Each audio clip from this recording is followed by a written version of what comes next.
morning a way to inner peace. A way to inner peace. Inner peace is the natural state of our soul and consciousness. But there is something that's preventing us from always feeling that. You take young people, they're exuberant, they have that peace with them. There are other places where we see evidence of that peace although now don't take me wrong, in mental institutions, sometimes the inmates are very happy. Why? Because the outward restlessness of the mind in those particular cases has been done away with. And the natural exuberance of the soul, which is perfect underneath their outward trouble, comes forth. I was up to one of those institutions not too long ago, and this funny little thing happened. There was this great big barrel, great big huge barrel, clear up to the fellow's chest. And he was looking in the barrel, he was standing side of the barrel, and he was perfectly peaceful, and he'd reach in, take out a little piece of paper, he'd read it, he'd drop it in, and he'd reach in again, take out another piece of paper. He was perfectly content. Why? Because the natural exuberance of the soul was there. Another funny little thing comes to my mind, I must tell you, as long as I've thought of it. In this same institution, there were these two men were walking around the yard. One fellow had a wheelbarrow upside down. He was pushing it around. The other fellow says, my good man, he says, you should turn that upside down. He says, you've got it wrong way. The other fellow says, what's the matter with you? You think I'm crazy? If I put it the other way, they'll fill it with bricks. So, out comes the natural exuberance of the soul. Sometimes it takes a little story like that to do it, but we must know what we're talking about this morning. That inner peace is naturally in us. So you can all, if you get down how to think of the wheelbarrow in the two men. Now, the way to inner peace means that we must watch our desires. We must watch our desires. It is desire that keeps us from feeling the inner peace of the soul. Because desire is a condition that is put upon our happiness and our peace. Understand that. It's a condition. That is, you've got to have something to feel happy, and that's not right. You've got to have some object of sensation to feel right. You've got to have a worldly condition to feel happy and peaceful. That's not right, is it? But that's so. Therefore, we must watch our desires. The most important thing is that we know when desire is dictating to us and that in the end we will not be happy. Because we feel when a desire comes, now if I can fulfill that desire, I'm going to be happy and peaceful. And yet, we realize that that is not true. We realize over and over again that this does not happen. Because why? Because you remember those desires, and when once again the want comes up in your consciousness, you will have to once more have that desire fulfilled. Therefore, your happiness is not permanent. Inner peace is permanent. Ordinary happiness and outward peace is not permanent. It depends on this condition, the fulfillment of desire. But permanent peace does not lie in the objects of sensation. It does not lie in outward conditions. Permanent peace, inner peace, is natural to our soul. The soul is peaceful and blissful naturally. Therefore, if you are to be permanently happy and peaceful, you will not find it in the fulfillment of sensation, but you will find it by contacting that which is peaceful and blissful, your own soul, right within yourself. And our master used to tell a story when he gave this subject about the musk deer. The musk deer has musk in its navel. And then it smells it. And it begins to run hither and yon, trying to obtain that musk. And it becomes wild, so to speak. And finally, it jumps over a crag which it did not see, a crag, and is destroyed. Why?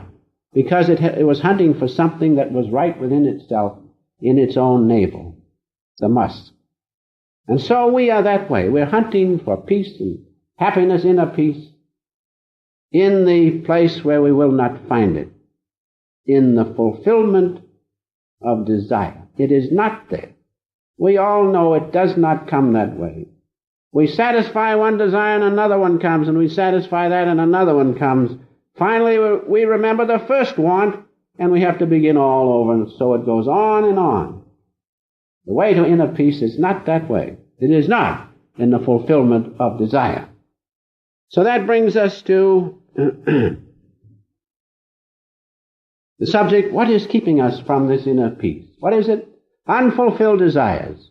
Now, these unfulfilled desires are of three types: physical, mental, and spiritual. The physical desires are those of worldly conditions, name and fame, position in society. Those things are desires. And when they are not fulfilled, we are not peaceful, we suffer pain. Also, another thing, we find the objects of senses: furniture, hats, automobiles, houses, the latest appliances. There's no end to it. Now, when those desires are not fulfilled, we suffer pain until that desire is fulfilled. Therefore, we should watch our desires, I'll come to a little later, not have too many. Otherwise, we'll never have any peace at all, because peace does not lie in the fulfillment of desires. Now, unfulfilled desires on the mental side are those desires which come to us. We want to do things which we want to do rather than the things we should do. We want to do those things that we want to do to habit, many things, rather than the things that are best for our soul. Those are unfulfilled mental desires. Another one is envy. We envy the position of someone else. This happens, I understand, a lot with artists. They envy the other artists. Those are unfulfilled desires. And then some people feel a lack of ability to do things. These unfulfilled desires give pain until they are satisfied. Unless you know the inner peace which is natural to your soul. And finally, unfulfilled spiritual desires are the worst, because they deprive us of our heritage of oneness with God. And we feel, I want to know God. I want to know where I'm going after I'm through here. It's unfulfilled. Therefore, it gives us pain. And so realize the cause of pain and suffering, unfulfilled desires. Watch them. Watch them. And the greatest is the unfulfilled spiritual desire of the soul. That's called ignorance. That's the greatest unfulfilled desire. Now, let us say a word about fulfilled desires. We know when a desire is fulfilled, is not fulfilled, we suffer pain. And we also know when a desire is fulfilled that we feel happy or seem to feel happy for a little while, but not permanently. As I pointed out a minute ago, when that same desire comes up again, when that want comes up, you feel you must fulfill it. Therefore, that fulfillment is not permanent. And so even fulfilled desires seemingly give us happiness. It does not last. I know you all understand these things. Therefore, we must search out that inner peace which is permanent. That's what we must have. And so, therefore, to lessen our distress from unfulfilled desires, we must do two things. First, we must cut down the number of desires. Live simply. And then we'll have more time for the second thing we must remember, to establish permanent peace within ourselves, to contact that peace which is naturally our own, flows naturally within us. But if we are filled up with all sorts of desires, unnecessary desires as the Master used to call them, there's no time for God. There's no time to find the lasting, permanent inner peace of the soul. These are the two things we must remember. If we are to lessen our distress, and everybody is distressed who follows outward consciousness, its demands and the demands of the object of senses. Establish first fewer desires within your soul. And secondly, having more time for God by so doing, you will find His presence within you. And in His presence is lasting peace. It's very simple. I know it's not easy to do away with those unnecessary necessities, as the Master used to call them, but it can be done. Then you'll have more time for God.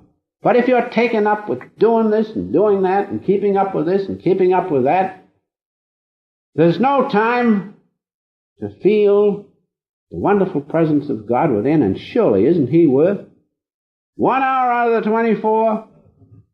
Isn't He who gives you everything you have, your wife, your houses and all such things, your friends, isn't He worth 1 hour out of the 24? Think it over. He surely is. All the saints attest to this. God is love. If you want to be peaceful, happy, permanently, search Him out. I have 1 or 2 references I'd like to read at this time, which the Master has written, and which I think you will like. It refers to searching out that positive aspect of peace, the inner peace within. And to find that, we have to investigate our inner resources. What are those? Those are the inner resources of our soul. We must investigate that. We must search it out. Then we will find permanent peace. So Master has written this in his little book, The Master Said, which is a wonderful book, and I hope many of you have it. Desires are the most unrelenting enemies of man. Remember I said, watch your desires in the beginning. They are the ones, those desires keep us in a turmoil, because they must be fulfilled once you start them. Once you start a desire on its way, it must be fulfilled. Watch them. I remember one time Master had a new Cadillac. Someone had given it to him. So he said, I imagine so. And I was looking at it quite, interestedly. He says, watch your desires, he says, watch your desires. Once they start, they must be fulfilled. So I never got one of those. I'm just as well satisfied. I think one's just as good. So, going on, desires are the most unrelenting enemies of man. He cannot appease them. Then he says, have only one desire, to know God. Then you're safe, because you want that to be fulfilled. Have one desire to know God. Satisfying the sensory desires cannot satisfy you, because you are not the senses. The senses were made for you, not you for the senses. Realize that. And then one other reference which he gives in the same little book. You must learn to know what is necessary for your life. What is really necessary for your life, and not to seek so many extra things. I always have faith that whatever my needs are, God will take care of them, says the Master. Isn't that a wonderful attitude? If we just had a little more faith in God to take care of us, then we'd be amply taken care of without all these unnecessary necessities. Pardon me. Then he says, God and I have been very careful to discriminate between needs and unnecessary necessities. Remember that word. Count them and see how many unnecessary necessities you have. And then that will give you more time for God. And so, self-realization yoga teaches us how to develop these inner resources. That's the point I want to make at this time about speaking about inner peace. Permanent inner peace. Self-realization fellowship yoga, which means union with God, helps you and helps me to develop these inner resources of the soul. And in the soul you will find permanent peace, and that will satisfy all your longing. And so the yogi does not take things for granted. He follows yoga, and then he, through experiences, realizes these things. He doesn't say inner peace is in the soul and then let it go at that. He investigates and experiments and finds out it to be so. How? Through realization. I can talk to you all day about giving up your necessities which you think you must follow and searching out inner peace. You will not be satisfied. The outer things have too much of a hold on us. You will not be satisfied until you turn your attention within through yoga, feel the presence of God, taste Him. Then you'll know. That's what the true yogi does. And self-realization fellowship gives you the ways and the means, the methods whereby you can investigate the inner resources which you have and know, and you will know for certain, that inner peace is attainable and it lies right within our souls. And so such a yogi who did that was great Larry Masha, whom we are honoring at this time of the year. One of the greatest saints, one of the greatest masters of self-realization fellowship. He was a family man, lived with a wife, he had 2 children. But in spite of that, he's one of the greatest masters. He found time by regulating his life a little bit, so that in his own home, in the privacy of his own home, he found out and realized the inner peace of God's presence. He's one of the greatest examples, because I know, it's much more difficult to find God in the world than it is secluded perhaps in some cell of a monastery or in some mountain cave. But it can be done. Larry Masha gives us hope. He's the one who said, be of the world. Be in the world, but not of it. Be in the world, but not of it. He might have said, be in the world, but do not lose your inner peace. Master always said, he said, saints never lose their calmness. Saints never lose their inner peace. Now you cannot do it unless you know the presence of God within. But if you know the presence of God within, you can do it without a question of a doubt. That's the wonderful thing. That's the great lesson which Larry Masha has taught. And his precepts were these. He believed that one should be self-supporting and in the privacy of his home attain self-realization. This he could accomplish by simple living and thereby having time for meditation and Kriya Yoga, which he gave to the world, which is a scientific way of contacting God. And Larry Masha said this wonderful thing, all these wonderful words. He said, self-realization with its inner peace is a personal matter between you and God. You do not have to know anybody. You do not have to have any conditions. It's right within your own ability to know God and the inner peace that goes with knowing Him. So Larry Masha is a great saint. Great saint because he, so to speak, was one of us.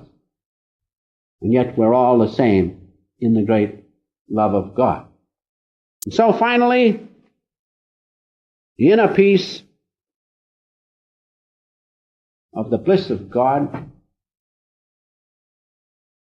is spontaneous within us. It is natural, and greatest of all, it is easily attainable. Think of it.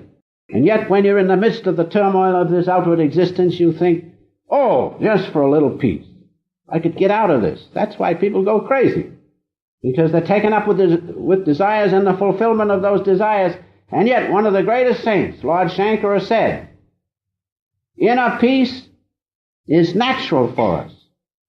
It's spontaneous, and greatest of all, he said, it's easily attainable. I'll read you his words. He says, ultra-sensual bliss, which is inner peace, is extremely easy of attainment. Even, he says, extremely easy of attainment, and is thus far superior to sense delights, which always end in disgust. You take it now, you analyze yourself, and you feel the fulfillment of a desire. Is the lasting peace after it's fulfilled? No. It lasts for a little while. I used to do a lot of business in buying second-hand cars. I don't know why. I guess it was an outlet from my busy office life. And I'd get one and I'd think, this is it. Boy, isn't this it? And I'd drive on, and after a while I'd begin to hear the rattles and all sorts of things in it, and then would come another car. There's no end to it. It ends in disgust. But that inner peace of God never ends. It is most wonderful, and you can never get enough of it. Realize that. And so finally we have also this attested to in Psalms. In one Psalm, the 5th Psalm, the 11th verse, and this is most wonderful, but let all those that put their trust in thee rejoice. Master used to say, religion isn't a funeral procession. Let all of those that put their trust in thee rejoice. Let them ever shout for joy. Why? Because thou defendest them. God defends us. Why shouldn't we be peaceful and happy and blissful? And finally it ends, let them also that love thy name be joyful in thee. Those who love God are those who love to be in his holy vibration. That's his name. If you really love God, this is a test you can apply to yourself. You will want to meditate and feel him in the holy vibration. That's what it says. All those. Let them also that love my name be joyful in thee. The name of God is the holy vibration. And so, when all is said and done about this inner peace business, it resolves to this, that you will be peaceful, you will have the inner peace only and when you consciously contact the presence of God within. Having that, having oneness with him, no one can disturb that peace. As Master used to say, even though the world crashes and breaks up, no one can disturb that peace which you feel when you just contact consciously the presence of God. Such a solace. Nothing equals it. In that you find all fulfillment. Greatest of all is unending love for you and for each one of us.